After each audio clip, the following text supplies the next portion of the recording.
کیا کاروبار کرتا ہے۔ یہ ڈیٹا انہیں ایک سابق پولیس افسر فراہم کرتا تھا جو اب ریٹائر ہو چکا تھا اور گینگ کے لیے سیکیورٹی پلاننگ کرتا تھا۔ جب میڈیا نے یہ کیس رپورٹ کیا تو ہر چینل پر ایک ہی سوال تھا، کیا پاکستان میں کوئی بھی محفوظ نہیں؟ لوگوں نے احتجاج کیا، لاہور، بہاولپور اور راجنپور میں مظاہرے ہوئے۔ پنجاب حکومت نے ایک خصوصی GIT بنائی جس میں FIA، ISI اور پولیس کے افسران شامل تھے۔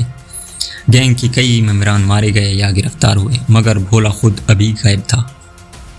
آخرکار 2021 میں کراچی میں ایک خفیہ انٹیلیجنس آپریشن کے دوران چودھری بھولا کو ایک فیکٹری سے گرفتار کیا گیا۔ اس وقت وہ ایک عرب ملک جانے کی تیاری کر رہا تھا۔ اس کے قبضے سے 14 جعلی پاسپورٹ، 28 موبائل فون اور 3 لیپ ٹاپ ملے۔ 9 ویڈیوز برآمد ہوئیں جن میں معروف شخصیات کی بلیک میلنگ تھی۔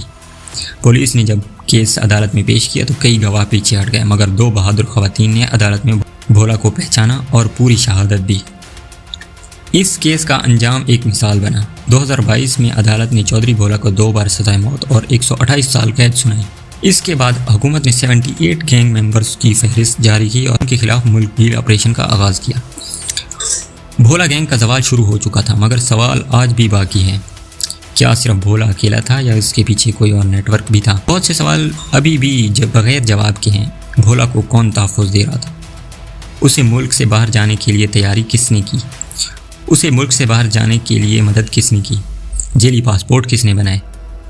اور آخر یہ ڈیٹا انہیں کہاں سے ملتا تھا؟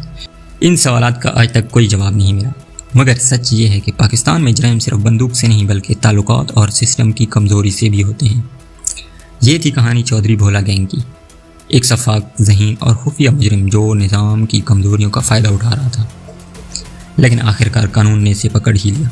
اگر آپ چاہتے ہیں کہ ہم ایسے ہی اور انکشافات کریں تو چینل کو سبسکرائب کریں، ویڈیو کو شیئر کریں اور کمنٹ کرنا نہ بھولیں۔ ملتے ہیں اگلی ویڈیو میں، تب تک کے لیے اللہ حافظ۔